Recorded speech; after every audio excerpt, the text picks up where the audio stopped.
Good evening. Another round of late night food for thought. This one is called having difficult conversations. Sometimes we have those conversations we are not sure how to approach because we perceive them as difficult in the sense of we're not sure what to say or how to say it, or even how the other person will react to it. So I just found myself in that situation. And what do? I make lists. I make lists on what to say, how to say it, and the really important points of what I want to get across. I also try to keep in mind how the other person might want to react. Now, you don't want to overplay that, but you still want to write down really what you want to say. Don't be too scripted. Just write down bullet points and in order to remind you what you have to say, what you want to get across. And also, I put on my list, breathe. It's pretty simple. You gotta take a good breath before you do your conversation. And also take intentional breaths with that throughout the conversation in order to give the other person a chance to react or respond. Keep an open mind and don't be judgmental. Don't be judgmental when it comes to your own intentions for this conversation, but also of how the other person reacts to it. You need to be compassionate. You need to consider how they might, like I said, react or feel about what is going on. And be compassionate in your listening and pay attention, be present, so you actually can hear what is being said and not just your own judgment of what should be coming or would be coming from that person.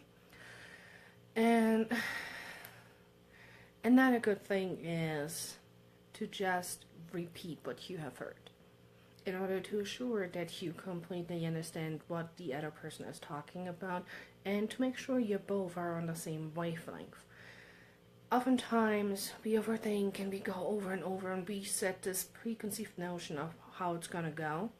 And you never know how really it's going to end up working out in that conversation, whatever the topic might be. And also come from a perspective of gratitude. Gratitude for that person and that you are able to have that conversation no matter how hard or difficult you might perceive it to be. Focus on what you want to say and make sure the other person understands your intentions as just that, a part of the conversation and not something you want to get one over on them. So be able to listen and then at the end, reflect and repeat whenever necessary. What I mean with that is reflect on how the conversation went, what has been said, and if necessary, repeat it to reiterate your points to the other person, but also give the other person another chance to give you feedback. Feedback is so important, especially when it's emotionally charged. You gotta always consider emotions, the emotions of the other person and your own emotions, but also at the same time you have the challenge of not emotionally overreacting, especially if you have a certain bond to that person. So emotions are okay, but step on back up a little bit. Leave the past out of the conversation and focus on the now, here now, on the present within the conversation. And like I said before, reflect and repeat whenever necessary. I hope this helps you with your next conversation. I know we all thread them sometimes, especially when we perceive them as difficult.